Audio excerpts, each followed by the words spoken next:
내 사랑하는 형제들아, 너희가 알지니 사람마다 듣기는 속히 하고 말하기는 더디하며 성내기도 더디하라. 사람이 성내는 것이 하나님의 의를 이루지 못함이라.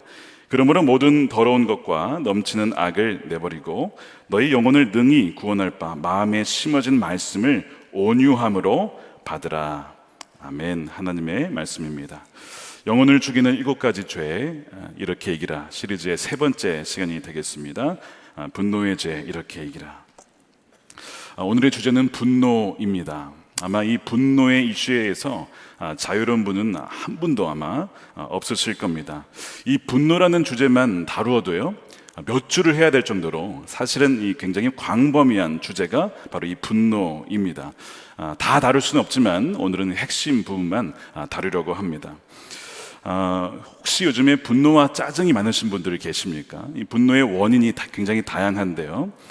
번아웃을 겪는 분들에게 분노와 짜증이 자주 나타납니다. 그러니까 본인이 굉장히 요즘에 쉬지 못했고 또 많은 일로 말미암아 피곤했다면 그것이 분노와 짜증의 원인일 수 있습니다. 예를 들어서 우리 아이들을 키우는 우리 부모님 생각해 보세요.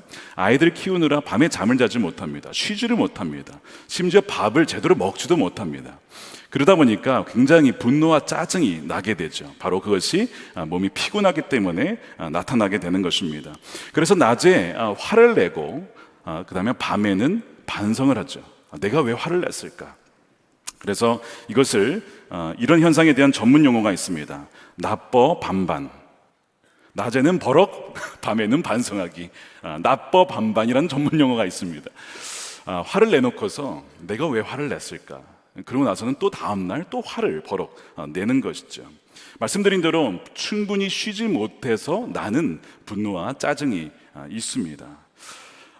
그러나 충분히 쉬었음에도 불구하고 분명히 몸도 건강함에도 불구하고 분노가 나는 이유가 또 따로 있다는 것이죠. 우리 기도 생활 가운데 우리 기도 생활을 가장 방해하는 죄가 있다면 바로 그것은 분노입니다. 분노에 사로잡혀 있으면 여러분 기도가 되지 않습니다. 혹시 경험해 본 적 있으십니까? 누군가 미워서 어떤 원한 때문에 여러분 절대 기도가 되지 않아요. 수도사 에바그리오스가 증오와 화와 경노가 기도 생활의 가장 나쁜 적이다, 이렇게 간파를 했습니다. 분노로 인한 충동은 그 사람의 정신을 눈물게 한다는 거예요. 그래서 예수님이 예배드리기 전에 뭐 하라 그랬죠? 형제와 화해하라고, 풀라고 말씀을 하신 겁니다. 마태복음 5장 24절에 형제와 먼저 화목하고 그 후에 예물을 드리라 라고 했습니다. 누군가가 원망과 원한으로 관계가 틀어져 있으면 그것을 먼저 풀어야만 그 예배가 받아들여진다는 것이죠. 그래서 예수님은 살인이란 꼭 사람을 죽여야만 살인이 아니라 마음으로 누군가를 미워하는 것이 실은 살인이라고 말씀을 하셨습니다. 그리고 그 결과는 지옥불이다라고 하는 굉장히 무서운 말씀을 하셨어요. 마태복음 5장 22절입니다. 나는 너희에게 이르노니 형제에게 노하는 자마다 심판을 받게 되고 형제를 대하여 나가라는 자는 공회에 잡혀가게 되고 미련한 놈이라는 자는 지옥불에 들어가게 되리라. 분노 때문에 나도 모르게 욕설을 하게 되는 그것 때문에 지옥불에 들어갈 정도의 심각한 죄라는 것입니다. 그렇기 때문에 여러분, 이 분노를 가만 놔둬서는 안 된다는 것입니다. 아주 무서운 죄예요. 우리를 지옥에까지 끌고 갈 수 있는 죄라는 것이죠. 근데 더 무서운 것은 뭐냐면 분노한 사람이 내가 분노하고 있다는 사실을 잘 모른다는 사실입니다. 부부싸움을 하다 보면 이런 경우가 있죠. 말이 거칠어집니다. 그러면 상대방이 그러는 거예요. 당신 왜 화를 내? 그러면 내가 언제 화를 냈어? 그러면서 자신이 화를 내면서도 화를 내고 있는지 모르는 거예요. 이것이 뭐냐면 분노의 기만성입니다. 분노는 그 사람의 눈을 가리게 만든다는 거예요. 그렇다면 모든 분노가 다 나쁜 거냐? 그렇진 또 않습니다. 여러분, 성경에 보면 건강한 의로운 분노가 있다라고 말씀을 하고 있어요. 놀랍게도 성경은 분노 자체가 악한 것은 아니라고 말씀을 합니다. 에베소서 4장 26절에 분을 내어도 어떻게 하라고요? 죄를 짓지 말라는 거예요. 해가 지도록 분을 품지 말라. 그러니까 분을 내지만 죄를 짓지 않게 하는 분노가 있다는 것이죠. 하나님도 진노하십니다. 예수님도 진노하셨습니다. 세례 요한도 진노했습니다. 이것이 분노가 다른 죄와 좀 구별되는 점이에요. 예수님이 성전 청결을 하시면서 진노하셨어요. 왜냐하면 이 성전이 하나님의 그 백성들이 기도하는, 만민이 기도하는 곳인데 그것이 장사라는 시장이 되고 말았습니다. 그래서 거기에 대해서 예수님이 분노를 하신 거예요. 모세는 어떻죠? 하나님과 만나고 있다가 나중에 내려와 봤더니 뭐 하고 있어요? 백성들이 금송아지 만들고 거기를 하나님이라고 예배하고 있는 거예요. 그래서 화가 나서 어떻게 했습니까? 태블릿이죠. 하늘에서 주신 태블릿, 그 십계명을 집어 던졌단 말입니다. 모세가 한성질 했습니다. 십계명을 던져가지고 하나님이, 야, 너 그 깨트렸냐? 내가 다시 만들어야겠다. 그래서 모세가 너무 화가 난 거예요. 그러니까 분노했다는 것이 꼭 죄만은 아니다라는 것입니다. 소위 의로운 분노, 정말 정당한 분노가 있다는 거예요. 성경은 의로운 분노의 유익을 말씀합니다. 그러면 의로운 분노와 죄를 짓게 하는 분노를 차이를 만드는 그것은 무엇일까요? 바로 동기에 있습니다. 어떤 동기로 분노를 하느냐, 그 동기가 뭐냐는 거예요. 거기에 따라서 의로운 분노가 될 수도 있고 또한 악한 분노가 될 수도 있는 것이죠. 의로운 분노의 유일한 동기는요, 여러분 기억하십시오. 사랑입니다. 사랑이에요. 죄가 아닌 분노는 사랑의 한 형태가 될 수 있습니다. 자, 하나님이 금송아지를 예배하는 백성들을 보고 진노를 하셨어요. 왜 그럴까요? 백성들을 사랑하기 때문에 그렇습니다. 백성들을 사랑하기 때문에 마땅히 예배해야 할 하나님을 바라보지 못하는 그 상황이 너무 아프기 때문에 분노를 하신 거예요. 하나님 아버지께 기도해야 될 백성이, 또한 그 성전이 변질되었기 때문에 그 백성을 사랑하고 또한 그 성전을 사랑하기 때문에 예수님은 진노를 하신 것이죠. 그래서 의로운 분노의 진정한 동기는 무엇이냐면 오직 사랑일 때, 진정한 사랑일 때만 그것이 의로운 분노로 받아들여지는 것이죠. 그래서 자녀가 엇나갔을 때, 또한 방탕한 길로 갔을 때에 분노하지 않는 부모는 부모도 아닙니다.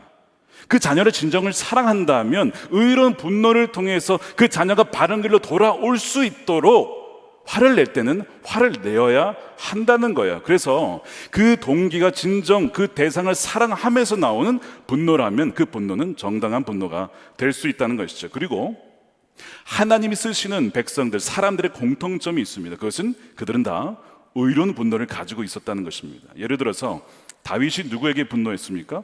골리앗에게 분노를 했어요. 왜냐하면 골리앗이 하나님과 하나님 백성들을 어떻게 하고 있었어요? 모욕하고 있었다는 거예요.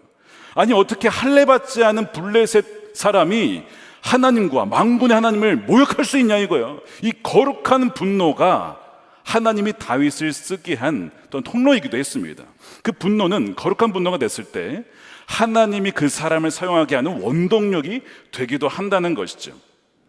사도 바울이 아데네 갔더니 뭘 보고 분노하죠? 우상들이 가득한 것을 보고, 마땅히 하나님께 드려져야 되는 모든 경배와 영광을 우상들이 차지하고 있는 걸 보고 격분했다는 거예요. 사도 바울은 격분을 했어요. 그것이 사도 바울로 하여금 열심을 내어서 선교를 하게끔 원동력이 되었다는 것입니다. 그래서 하나님이 쓰신 사람들의 특징 중 하나는 이 의로운 분노, 정말 마땅한, 정당한, 참된 분노가 있다는 것입니다. 그래서 정의와 공의가 사라질 때에, 그래서 불의와 불공정이 횡행할 때에 그리스도인들은요, 여러분, 분노할 수 있어야 됩니다. 하나님 나라의 정의를 세우려고 하는 그 참된 동기에서 나오는 의로운 분노는 하나님 나라의 선과 정의를 이 땅 가운데 구현하는 뭐가 될까요? 수단이 될 수 있다는 것입니다. 그래서 분노 자체는요, 악이 아니라는 거예요. 그리스도인들에게는 세상과 다른 그리스도인들만의 분노가 있어야 된다는 겁니다. 여러분, 존 웨슬리와 함께 동시대에 영국에 있었던 윌리엄 윌버포스라는 사람 아실 거예요. 국회의원이었습니다. 그 사람이 뭐에 분노했습니까? 노예제도에 분노한 거예요. 어떻게 사람을 저렇게 인권을 유린하며 노예로 삼을 수 있느냐, 거기에 분노를 한 거예요. 그렇지만 그 분노가 그 사람을 사로잡지 않고 그 분노를 에너지로 삼아서 제도 개혁을 하죠. 결국에는 노예제도가 폐지가 돼요. 그리고 존 웨슬리는 그 옆에서 그러한 윌버포스를 응원합니다. 편지를 쓰면서 당신의 지금 그 일을 응원합니다. 기도하겠습니다. 마땅히 그 일은 이루어져야 할 일입니다 라고 하면서 지지를 했다는 것이죠. 의로운 분노는 세상을 변화시키는 에너지와 또한 하나님 나라를 오게 하는 도구가 될 수 있다는 거예요. 여러분 그런 의로운 분노가 있으십니까? 지금 뭐에 그렇게 분노하십니까? 정말 그것이 하나님의 의로운 분노가 되기를 축복합니다. 그런데 문제는 뭐냐면 문제가 있어요. 마땅히 우리는 분노해야 될 것에 침묵을 하고 침묵해야 될 것에 분노하는 경향이 있다는 것입니다. 우리는 무엇이 의로운 분노의 동기가 되는지를 잘 구별을 잘 못한다는 거예요. 그래서 인간은 그것을 혼동을 합니다. 그리고 분노에 의해서 사로잡힘을 당해요. 분노에 의해서 삼킴을 당하는 경향이 아주 많다는 것입니다. 왜냐하면요, 분노는 마치 불과 같기 때문에 그렇습니다. 화라고 하는 거, 불이죠. 화입니다. 그러니까 분노는 마치 불과 같아요. 불이 나쁜 겁니까? 불은 좋을 수도 있고 나쁠 수도 있습니다. 여러분 집에 불이 없으면 난방이 안 될 겁니다. 가스 난방이 안 될 거예요. 불이 없으면 요리가 안 될 겁니다. 그런데 불이 있어야 할 곳에 있지 못하면 그 집을 전체를 다 태우고 생명을 죽일 수도 있는 거예요. 이 분노가 그렇다는 거예요. 분노는 나쁜 건 아닌데 그것이 있어야 할 위치 또한 바르게 발휘되어야 될 때 분노가 발휘되지 못하면 그 사람을 완전히 사로잡아서 지옥에까지 끌고 갈 수 있는 죄가 될 수 있다는 것입니다. 안타깝게도요, 우리 대부분의 인간은요, 이 분노를 제대로 통제하지를 잘 못합니다. 분노에 의해서 사로잡히는 경우가 훨씬 더 많다는 거예요. 왜냐하면요, 아까 진정한 의로운 분노의 동기는 뭐라고 그랬습니까? 사랑이라고 했어요. 진짜 사랑을 우리는 잘 모릅니다. 우리는 가장 사랑해야 될 대상을 가장 사랑하지 못하고 덜 사랑해야 될 것을 가장 사랑하는 그런 우리 악한 본성이 있어요. 그래서 가장 사랑해야 될 대상을 사랑하지 못하는 그 악한 본성 때문에 우리의 분노는요, 왜곡된다는 것이죠. 어거스틴이 이런 얘기를 합니다. 죄가 무엇이냐? 무질서한 사랑이다, 망가진 사랑이다, 이런 얘기를 했습니다. 하나님을 가장 사랑해야 되는데 하나님이 주신 것들을 가장 사랑한다는 거예요. 그것이 돈이 될 수도 있고 명예가 될 수도 있고 권력이 될 수도 있습니다. 그렇다 보니까 분노가 언제 일어나죠? 예를 들면 권력을 가장 사랑하게 되면 누군가가 내 권력을 위협하면 분노하는 겁니다. 누군가 내 재산을 뺏어가려는 것 같아요. 그러면 분노하는 거예요. 게임 중독을 하는 아이에게 게임을 못하게 해보십시오. 어떻게 할까요? 분노합니다. 왜요? 게임을 사랑하기 때문에 그 사랑을 지키기 위해서 분노하는 겁니다. 근데 그것은 마땅한 분노가 아니라는 거예요. 왜요? 그 대상은 내가 가장 사랑해야 될 대상이 아니거든요. 그러니까 그러한 분노는 그 사람을 영혼을 파괴시키는 방향으로 가게 된다는 거예요. 우리가 화를 내게 되어지는 것들을 잘 생각해 보세요. 나는 무엇에 화가 나는가? 나를 무시했을 때? 나를 인정하지 않았을 때? 왜 나를 인정하지 않아? 나를 왜 투명인간 취급해? 그런 어떤 불공정한 상황이 있을 수도 있죠. 근데 나를 너무나 사랑해서 나의 어떤 교만 때문에 내가 화를 내는 건 아닐까? 내가 왜 세상의 중심이 되어야지? 내가 왜 이 모임에서 중심이 되어야 돼? 그렇게 받지 못했을 때 나는 그 분노는 과연 합당한 분노일까? 아니라는 것입니다. 그래서 우리가 분노하는 그 원인을 잘 살펴보면 내가 가장 사랑하는 것이 뭔지를 보게 돼요. 우리는 보통 그것을 들여다보기 싫어합니다. 그것이 하나님이 아닌 것을 본인은 잘 알거든요. 우리는 하나님 외에 다른 것들을 너무나 사랑합니다. 예를 들어서 우리 최초의 분노가 가인과 아벨 이야기에 나오죠. 이 가인이 인정에 대한 욕구가 있었어요. 사람은 누구나 인정에 대한 욕구가 있습니다. 칭찬받고 잘한다, 정말 뛰어나다, 잘생겼다, 예쁘다, 인정받고 싶은 욕구가 다 있습니다. 근데 이것이 하나님 사랑보다 지나치면, 더 높으면 문제가 되는 거예요.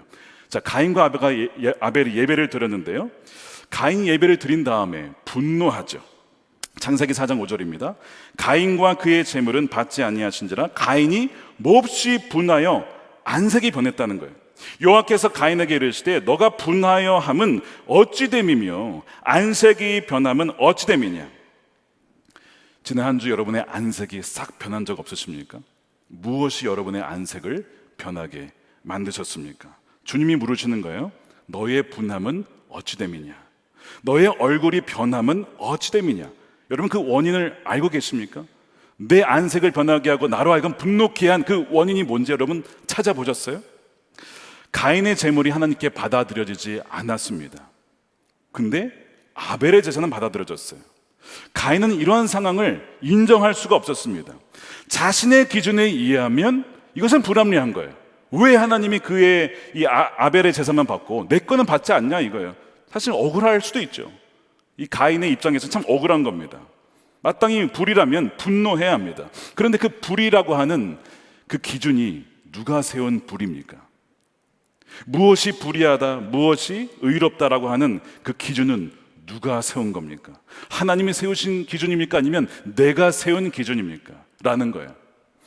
하나님께서 가인의 예배를 받지 않으셨을 때에 마땅한 응답은 이것이었어야 했습니다. 왜 하나님께서 나의 예배를 받지 않으셨을까? 나의 예배가 준비가 덜 되었나? 내가 온 마음을 다해서 주님께 예배를 드리지 못했나? 내가 대충 예배를 드렸나? 나에게 나의 예배에 문제가 있었구나. 이렇게 돌아봤어야 돼요. 그런데 가인은 그 기준을 자신으로 삼았기 때문에 자신의 기준에 봤을 때 이것은 불의한 일이에요. 그래서 누구에 대한 분노입니까? 사실은 하나님에 대한 원망이고요. 그 분노가 동생에게 흘러간 것입니다. 여러분, 언제 화가 납니까? 우리가 마주하고 있는 현실을 받아들이기 어려울 때입니다. 그 현실은 내가 보기에 불합리하고 부조리한 현실입니다. 내가 제대로 대우받지 못하고 내가 대접받지 못하는 현실입니다. 그리고 실제로 그것이 불합리할 수도 있어요. 그래서 우리는 그들을 위해서 소리를 내줘야 되고 또한 그들의 불합리한 상황을 극복할 수 있도록 도와줘야 합니다. 그래서 말씀드린 대로 의로운 분노가 필요한 거예요. 그러나 어떤 경우에는 말씀드린 대로 그 기준이 내 중심이기 때문에 그것은 합당한 분노가 아닌 경우가 많다는 겁니다. 그래서 우리는 분노를 폭발해요. 죄가 가인을 원하고 다스리고 있습니다. 그러면서 하나님이 경고하시죠. 창세기 4장 7절 말씀입니다. 이거 함께 읽어볼까요? 시작. 내가 선을 행하면 어찌 낯을 들지 못하겠느냐? 선을 행하지 아니하면 죄가 문에 엎드려 있느니라. 죄가 너를 원하나 너는 죄를 다스릴지니라. 분노가 그 사람을 사로잡으면 마치 불이 집을 삼키듯이 그 영혼을 완전히 사로잡습니다. 그래서 에바그리오스가 말하기를 분노는 영혼을 가장 어둡게 한다. 영혼을 가장 어둡게 하는 것이 분노라는 거예요. 그리고리오스는 이런 얘기를 합니다. 분노하면 성령이 떠난다. 성령이 소멸한다는 거예요. 여러분, 이것만큼 무서운 또 죄가 어디 있겠습니까? 성령이 역사하실 수 없는 상태가 된다는 거예요. 결국 가인은요, 하나님의 경고를 받지 않아요. 무시합니다. 결국 그 분노를 아벨에게 쏟아붓죠. 돌로 동생을 쳐 죽이는 인류 최초의 살인 사건이 벌어지게 됩니다. 뭐 때문에요? 분노 때문입니다. 여러분 안에 지금 분노가 있다면 그 분노가 무엇인지 잘 보셔야 돼요. 의로운 분노이십니까? 아니면 나의 기준에 의한 어떤 불합리하다고 판단되어지는 그런 분노이십니까? 하나님을 믿는 이들조차도요, 분노로 인해서 많은 죄를 짓고 맙니다. 예를 들어서 요나가 그랬어요. 여러분 요나 잘 아시죠? 요나는요, 우리나라를 짓밟은 그 니느웨가 너무 싫었습니다. 저는 그 요나의 이야기가요, 공감이 돼요. 우리나라에도 여전히 대한민국에도 일본을 싫어하는 분들이 참 많이 있습니다. 일본을 용서하지 못하는 거예요. 어떻게 용서하냐 이거예요. 그러니까 이런 거죠. 일본이 회개해서 재앙을 받지 않으면 그게 막 화가 나는 거예요. 요나가 지금 니느웨가 이게 지금 구원받게 생겼거든요. 하나님이 요나에게 니느웨로 가서 복음을 전해라, 회개를 전해라. 그랬더니 어떻게 합니까? 가기 싫다는 거예요. 나는 니느웨가 망하기를 원한다는 거예요. 그래서 다시스로 가지 않습니까? 나중에 대통령 혼나고 난 다음에 니느웨로 가서 억지로 말씀을 전했어요. 대충 전했는데 기가 막히게 니느웨 사람들이 그 말씀을 듣고 회개를 하네요. 그리고 하나님이 어떻게 합니까? 재앙을 내리지 않기로 결정을 합니다. 그거를 보고 요나의 머리 뚜껑이 열렸어요. 그래가지고 어떻게 하냐면 4장 1절에 요나가 매우 싫어하고 성내며, 그냥 화난 게 아니라 폭발했다는 거예요. 누구에게? 하나님께. 하나님께 폭발했다. 매우 싫어하고 성내며. 이때 하나님이 요나에게 이렇게 물으십니다. 여호와께서 이러시되 내가 성내는 것이 옳으냐? 너의 그 분노가 과연 의로운 분노냐? 아니면 너의 기준에 의한 잘못된 너의 기준에 의한 분노냐? 라고 물으시는 거예요. 현실은 우리 자신이 생각하기에 마땅히 어떠해야 한다라고 생각하는 게 있어요. 근데 그것이 안 되니까 화가 나는 거예요. 요나에게는 그것이 니느웨는 악한 나라이며 그러므로 마땅히 멸망해야 한다는 것이 그가 생각한 마땅히 되어야 할 일이었어요. 그런데 그게 뒤집어진 거예요. 하나님의 긍휼과 자비로 그 나라가, 도시가 건짐을 받게 된 겁니다. 그런데 거기에 대해서 요나는 너무 싫은 거고 분노하는 것이고 성을 내게 되는 것입니다. 분노는 그냥 생기는 것이 아니라 현실에 대한 우리의 반응이죠. 그런데 하나님은 요나에게 물으십니다. 내가 성내는 것이 옳으냐는 거예요. 여러분 한번 생각해 보세요. 여러분들의 분노가 무엇인지, 그 뿌리가 무엇인지, 너의 성내는 것이 옳으냐라고 하실 때 여러분 뭐라고 답하시겠습니까? 너의 성내는 것이 옳으냐? 너가 바른 동기에서 분노하는 것이냐? 너가 불의하다가 판단하는 그것이 정말 옳은 기준이냐? 너가 판단하는 것이 정말 맞다고 생각하느냐? 그거를 물으시는 거예요. 하나님은요, 어떤 분이십니까? 공의로운 분이세요. 죄를 가만 놔두지 않습니다. 그러나 동시에 사랑과 공의를 풍성하신 분이십니다. 회개하면 용서하시고 구원하시는 분이십니다. 요나는요, 이런 하나님의 성품이 마음에 들지 않았던 거예요. 그래서 자신의 기준에 하나님조차도 거절했던 것이죠. 우리는요, 인간의 이 생각과 판단이 얼마나 자주 왜곡되고 틀리는지 잘 모릅니다. 인간은 100% 옳을 수가 없어요. 우리는요, 100% 옳게 판단할 수가 없습니다. 그래서 날마다 겸손해야 합니다. 날마다 엎드려야 합니다. 날마다 주 안에서 자라야 하고요, 주 안에서 성숙해야 합니다. 그럼에도 불구하고 우리는 우리가 옳다라고 생각을 하고 그 기준에 맞춰서 우리의 분노를 발산한다는 거예요. 아까 다윗이 골리앗에 대해서 분노했다라고 말씀을 드렸는데요, 바로 그 전에 보게 되면 누군가가 다윗에게 분노를 하는 장면이 나옵니다. 누군지 아십니까? 그의 형 엘리압이 다윗에게 분노를 합니다. 큰형이 엘리압이 다윗을 보더니 갑자기 버럭 화를 내요. 사무엘상 17장 28절이죠. 큰형 엘리압이 다윗이 사람들에게 하는 말을 들은지라 그가 다윗에게 노를 바라여 이르되 내가 어찌하여 이리로 왔느냐? 들에 있는 양들을 누구에게 맡겼느냐? 나는 너의 교만과 내 마음의 완악함을 아노니 너가 전쟁을 구경하러 왔도다. 엘리압이 보기에 지금 다윗이 뭐 하라고 왔다고요? 전쟁을 구경하러 왔다라고 생각을 했어요. 그리고 네 마음이 참 교만하다라고 생각을 했습니다. 그러면서 이 다윗을 인격 모독까지 하게 돼요. 자, 엘리압의 판단이 옳았습니까? 아니요, 완전히 잘못 알고 있었어요. 다윗은 이세 아버지의 심부름 때문에 온 거죠. 전쟁터에 순종함으로 그게 무서운 곳에 왔어요. 순종함으로 그렇게 무릅쓰고 왔는데 그런 다윗을 구경하러 왔네, 너가 교만해서 그렇네, 이런 식으로 인격을 모독하는 거예요. 엘리압이 보기에는 그것이 맞는 것 같았지만 전혀 맞는 얘기가 아니었습니다. 전혀 맞는 것이 아닌 것을 근거로 뭐 하고 있는 겁니까? 지금 분노하고 있는 겁니다. 우리의 많은 분노가 사실이 아닌 거에 근거하고 있다는 거 아십니까?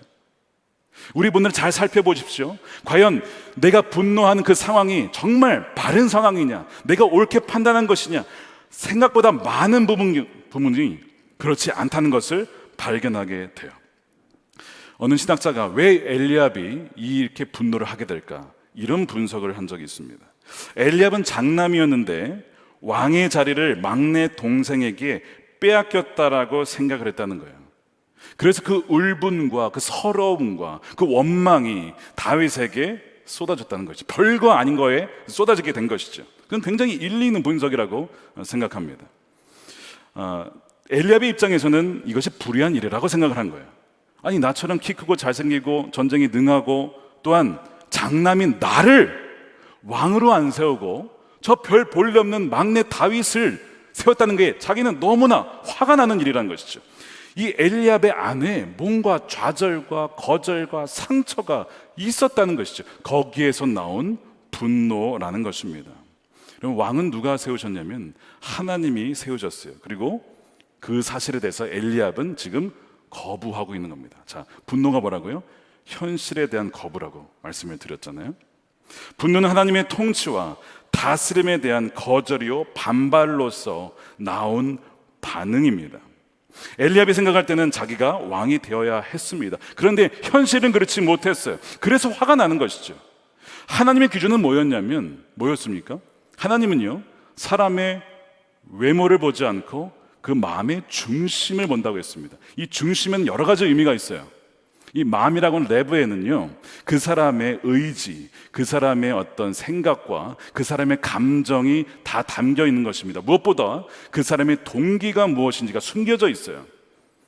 어떤 사람이 일을 할 때 아무리 선하게 일을 해도 그 동기가 악할 수 있다는 것을 하나님 너무나 잘 아십니다.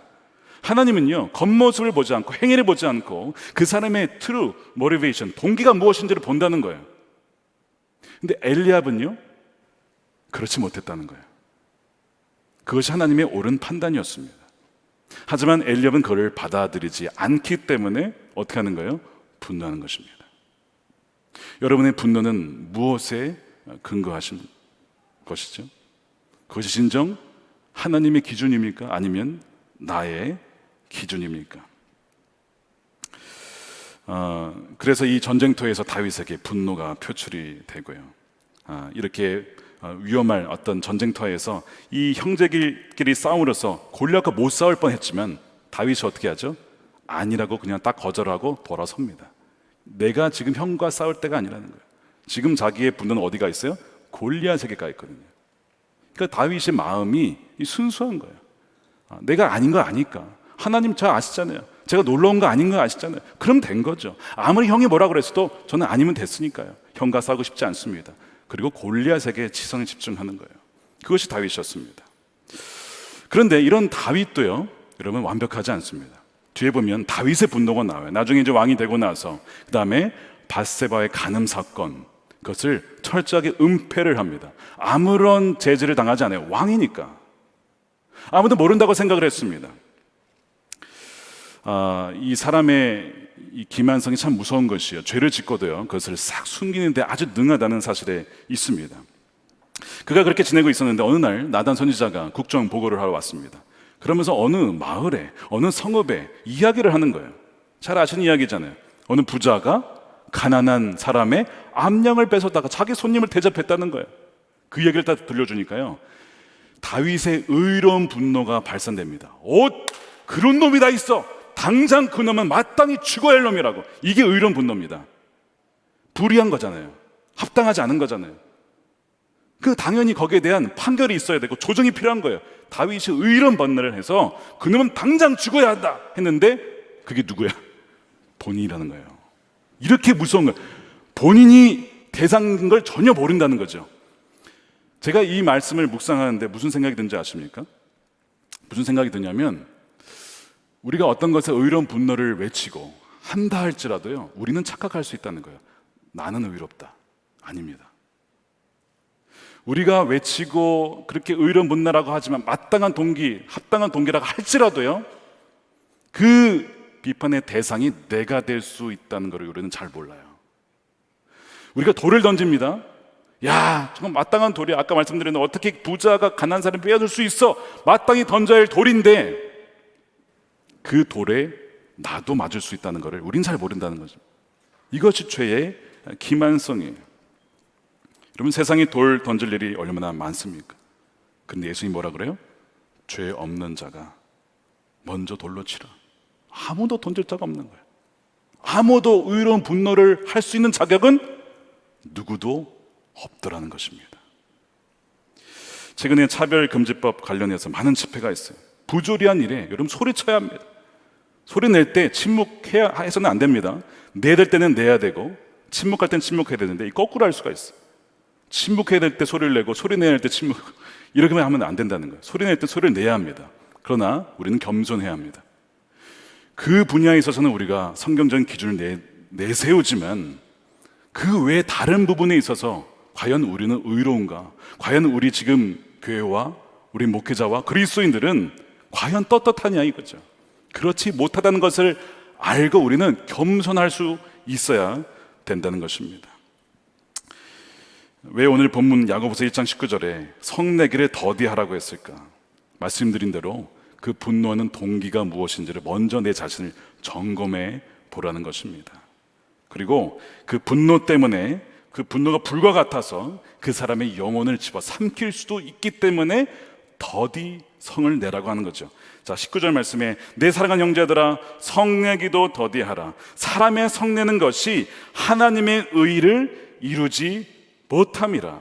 이 하나님의 의라는 것이 뭐냐면 하나님의 어떤 그 완벽한 어떤 그 계획이 이루어진 상태입니다. 하나님과 사람 사이에, 사람과 사람 사이에 모든 것이 완벽하게 세워진 상황이에요. 그런데 이것이 성내는 것이 이것을 이루지 못한다는 것입니다. 하나님이 원하시고 바라시는 삶을 거절하는 것이 바로 분노라고 하는 거예요.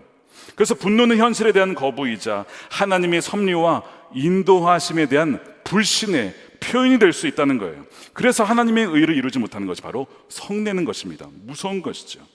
분노는 무엇이 함께 수반되냐면 21절이에요. 그러므로 모든 더러운 것과 넘치는 악을 내버리고, 이 분노는 입의 욕설과 안의 모든 악독이 함께 나온다는 것에 있습니다.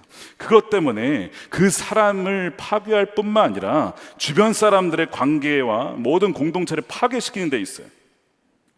잠언 29장 22절에 화를 잘 내는 사람은 다툼을 일으키고 성내기를 잘하는 사람은 죄를 많이 짓는다. 자, 안타까운 가정 이야기를 들었습니다. 한 자매가 어릴 때부터요, 아버지로부터 폭언과 폭력을 당하며 자란 거예요.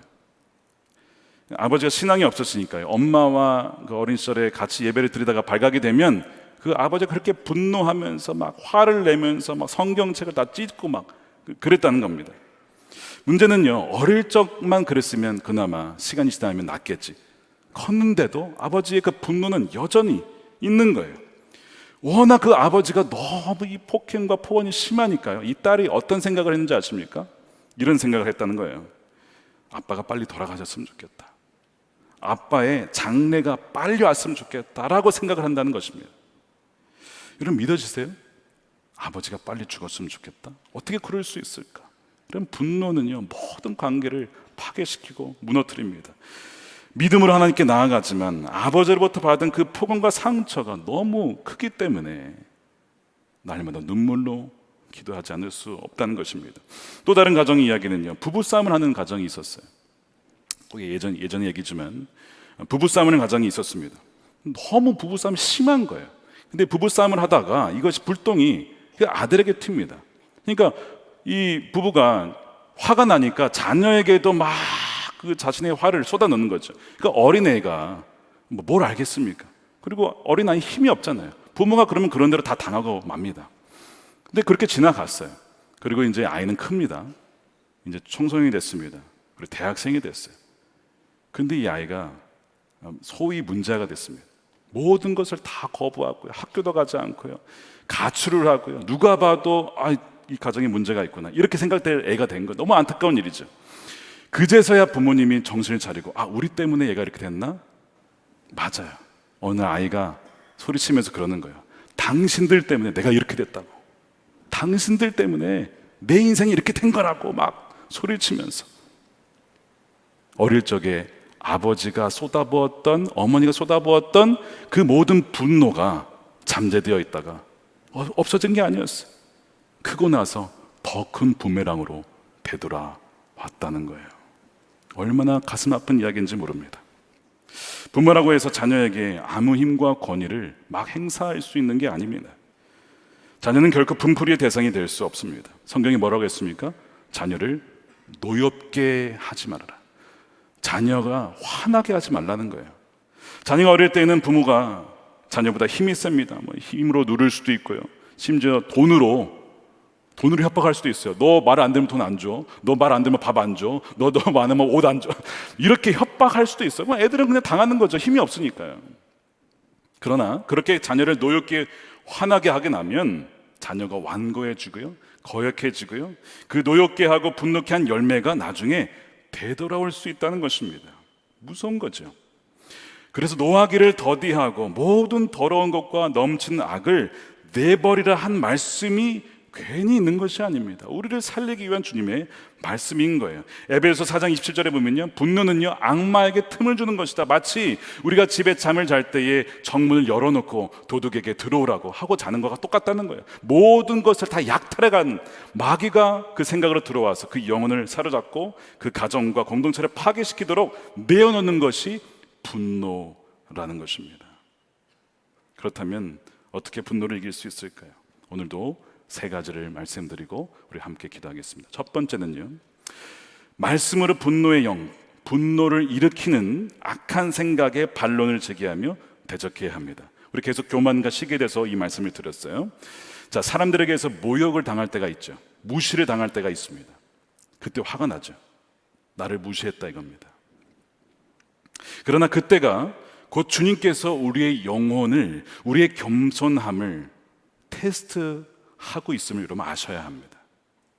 에바그리오스가 쓴 터킹 백에 의하면요, 그는 그럴 때마다 모욕을 당한 적이 있었나 봐요. 그럴 때마다 어떤 말씀으로 이 악한 생각과 악한 영에 대적을 했는지 아십니까? 사무엘하 16장 11절입니다.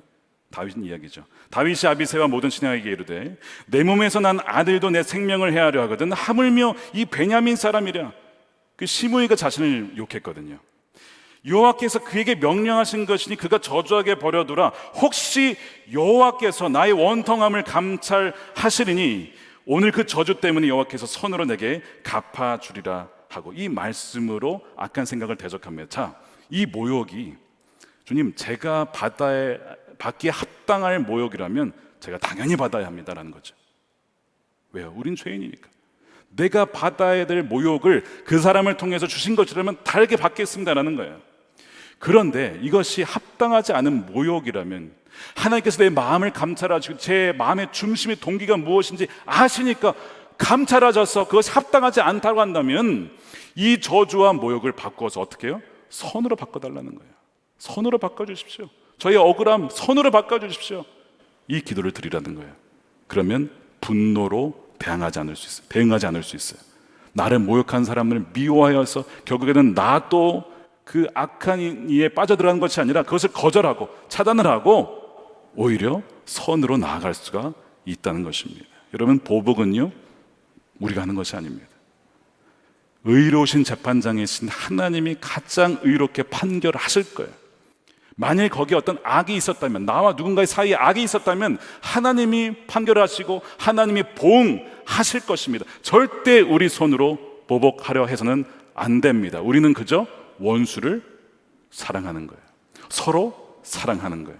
그래서 누군가를 향한 미운 감정, 분노의 감정이 들 때마다 악한 생각이 들어오는 거죠.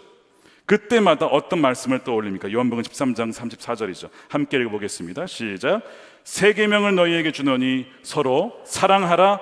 내가 너희를 사랑한 것 같이 너희도 서로 사랑하라. 예수님이 우리를 어떻게 사랑하셨습니까? 우리가 아직 죄인되었을 때에, 하나님께 대해서 반항하였을 때에, 거역하였을 때에 우리를 사랑하시고 우리 위해 죽으신 그 사랑처럼 그렇게 사랑하라는 거예요.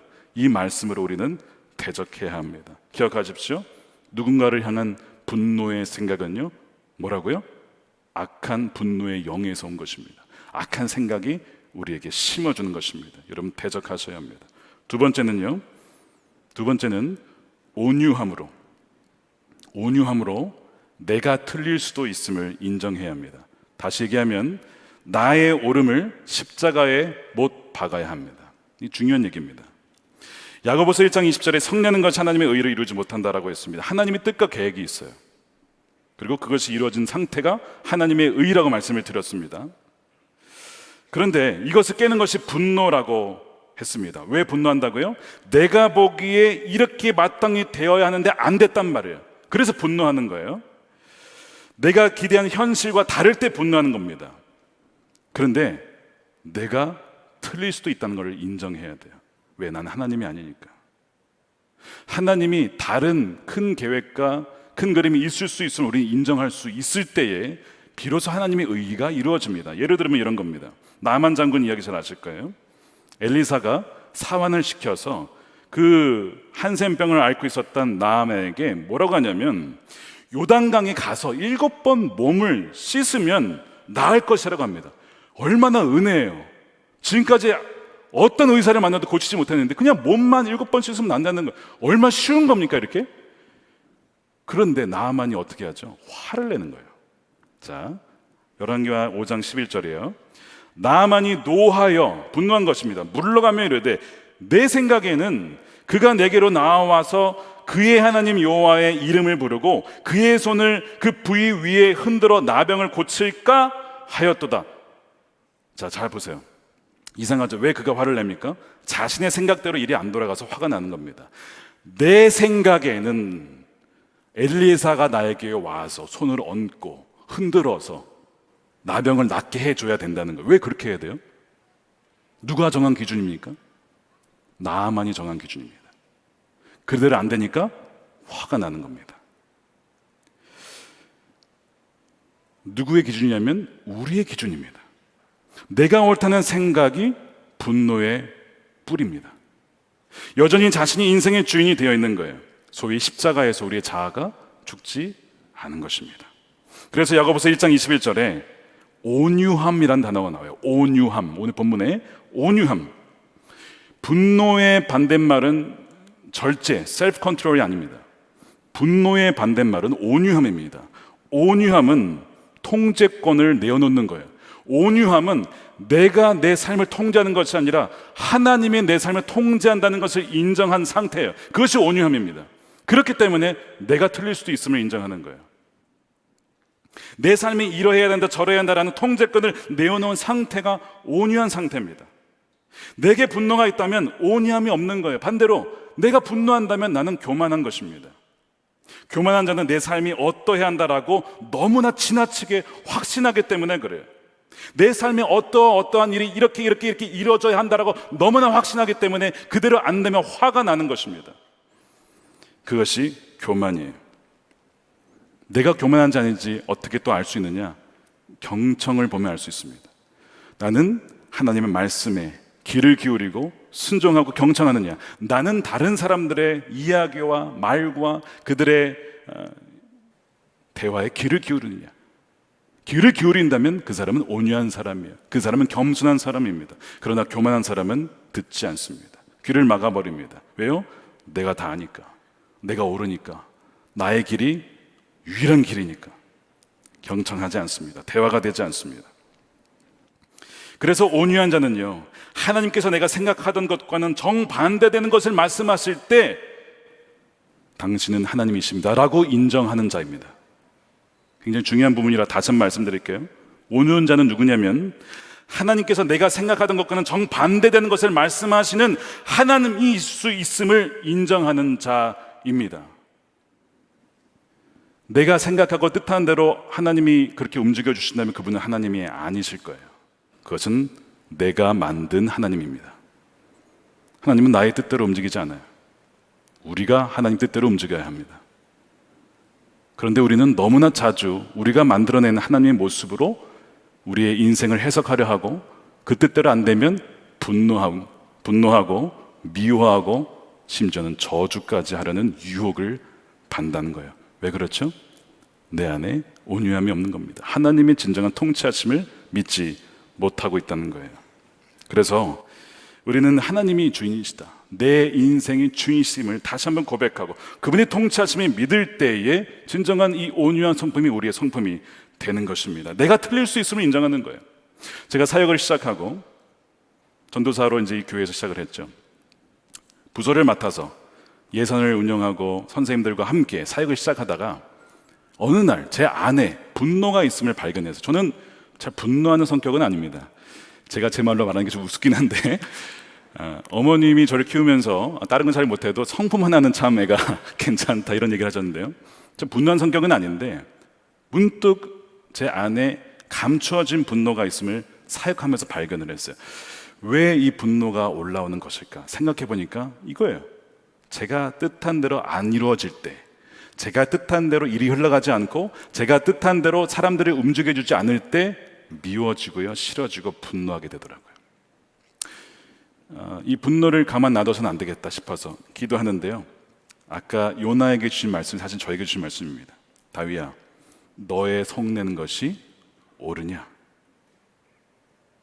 너가 이때 이렇게 되어야 된다라고 계획한 그 모든 것이 과연 꼭 그렇게 되어야 하는 것이냐? 제가 뭐라고 했을까요? 꼭 그런 건 아니죠, 꼭 그런 걸, 꼭이라고 부르지만 꼭 그런 건 아닙니다, 하나님. 그렇게 되었으면 하는 것이죠. 그것이다. 분노의 원인이 바로 그거다. 너 그렇게 안 되어도, 너가 기대한 만큼 사람들이 많이 오지 않아도, 너 괜찮니? 왜 사람들이 많이 오면 너의 기분이 좋니? 정말 그 영혼이 구원받아서? 아니면 너가 사역을 잘한다는 인정을 받기 위해서, 사람이 많이 안 오면 그 인정을 받지 못할까 봐 그런 거 아니니? 하나님이 제 마음의 속을 다 들여다보고 계시는 거예요. 그날 이후로 분노에 대한 이슈를 많이 이겨냈습니다. 뭐라고 생각했을까요? 나는 틀릴 수 있다. 내가 틀릴 수도 있다. 내가 다 옳지 않다. 그래서 선생님들의 의견에 귀를 기울였습니다. 학생 리더십의 아이들의 의견에 귀를 기울였습니다. 그리고 아이들에게 그러면 그렇게 한번 해봐라 위임을 했어요. 놀랍게도요, 사역한 지 3년째 되던 해 2006년입니다. 사역이 폭발적으로 일어나기 시작했어요. 첫 2년은요 묻지 마십시오. 저는 그때 그 분노 이슈를 하나님 제 안에 있던 것을 다뤘던 것을 기억합니다. 온유함으로 내가 틀릴 수 있음을 인정할 때 주님이 비로소 일하신다는 것입니다. 마지막 세 번째입니다. 마음에 심겨진 약속의 말씀을 신뢰하라는 것입니다. 저 오늘 본문의 21절이죠. 너희 영혼을 능히 구원할 바 마음에 심겨진 말씀을 온유함으로 받으라. 자, 이미 저와 여러분들 안에 영혼에 심겨진 말씀이 있다는 것, 그것은 약속의 말씀입니다. 약속의 말씀이에요. 하나님의 의입니다. 하나님의 계획입니다. 이미 우리에게 줬다는 거예요. 여러분 아셔야 됩니다. 어떤 말씀인지 아셔야 돼요. 분노의 근본 원인은 하나님과 그분의 약속을 신뢰하지 않음에서 옵니다. 그럴 때 분노가 치밀어 오르는 거예요. 그러나 그분과 그분의 신실하심을 신뢰하면 분노를 이길 수 있어요. 자, 여기에 대한 마지막 예입니다. 사례입니다. 사례. 아브람과 사례할 때 그 사례입니다. 창세기 16장에 가면 사례가 아브람에게 분통을 터뜨리죠. 그동안 화를 낸 적이 없었던, 그렇게 순종적이던 사례가 화를 낸다는 거예요. 16장 1절에 보면 사례가 임신하지 못했다라는 단서가 나와요. 그리고 그 다음에 사례는 아브람에게 여종 하갈을 통해서 아들을 혹은 자녀를 이어가라고 제안을 사례가 합니다. 그러니까 정말 아브람은 그렇게 하자고 받아들입니다, 그 제안을.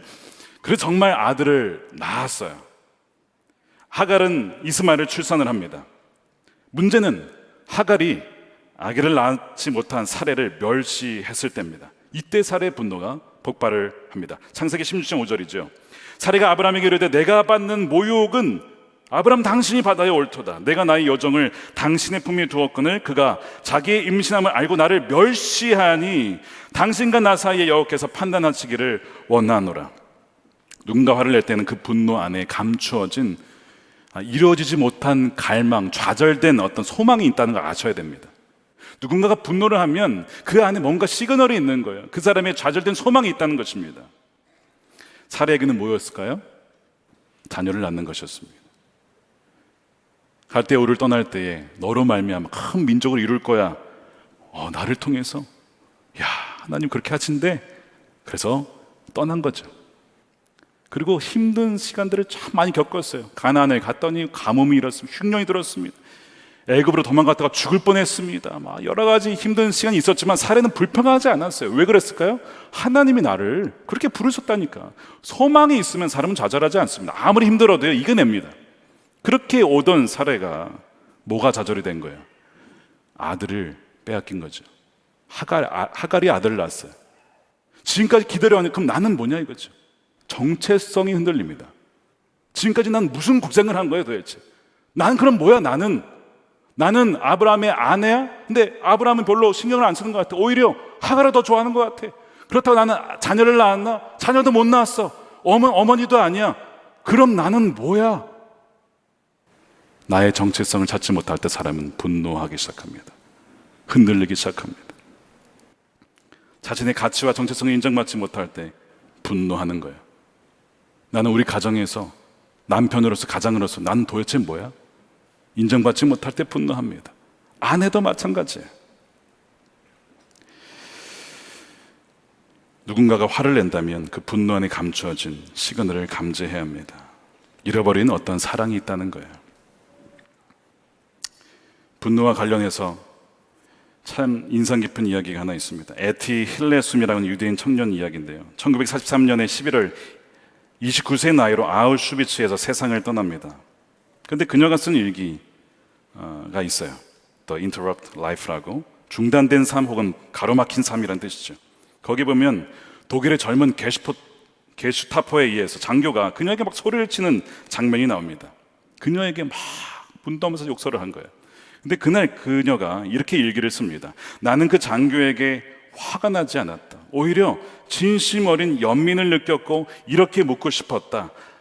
혹시 아주 불행한 어린 시절을 보냈나요? 여자친구가 당신을 무척 실망하게 한 적이 있었나요? 무슨 얘기죠? 그 사람의 분노의 뿌리에는 어린 시절의 아픔이 있었다는 것입니다. 그러면서 그녀가 그렇게 일기를 써요. 모든 사람은 하나님에게 온전히 바쳐진 처소로 변화되어야 합니다. 그러나 하나님이 계시지 않은 채 빈집으로 있는 사람들이 너무나 많습니다.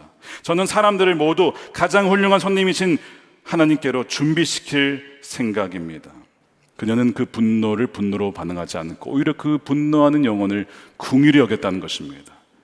당신에게 어떤 어린 시절의 상처가 있습니까? 아픔이 있습니까? 울분토한 사례에게 얼마 지나서 하나님이 아브라함을 통해서 이런 약속을 주시죠. 너의 이름을 바꿔줄 것이다. 너는 사례를 하지 말고 사라라 할 거야. 바로 열국의 어미다. 너는 열국의 어미. 아직 아들을 낳지 않았습니다. 그런데 다시 한번 그 사라의 정체성을 얘기하죠. 넌 나로 말미암아 열국의 어미가 될 거야. 사라야, 분노하지 마. 슬퍼하지 마. 아파하지 마. 난 너를 잊지 않았어. 넌 여전히 나의 딸이고 너는 열국의 어미가 반드시 될 거야. 사라의 마음이 치유가 됩니다. 그리고 나중에 그 아픔이 나중엔 웃음으로 바뀌게 되죠. 여러분, 분노가 있으십니까? 여러분, 분노의 뿌리가 무엇인지를 살펴보시길 바랍니다. 그 분노를 주님 앞에 내어놓으시고, 혹시 우리가 하나님보다 그 어떤 것을 더 사랑함으로써 내 안에 분노가 일어나는 것은 아닌지, 또한 하나님의 온전한 약속을 신뢰하지 않음으로써 내가 내 인생을 통제하려고 했을 때 오는 분노는 아닌지를 이 시간 돌아보시길 바랍니다. 그리고 주님, 제가 틀릴 수도 있음을 인정합니다. 주님이 옳으십니다. 내가 주인이 아니라 주님이 주인이십니다. 나의 옳음을 십자가에 못 받고 정말 온전히 주님이 내 인생을 통치하시도록 그렇게 내어드릴 때에 온전한 사랑이신, 완벽한 사랑이신 그 하나님께서 우리의 분노의 뿌리를 치유하시고 온전히 회복시켜 주실 것입니다.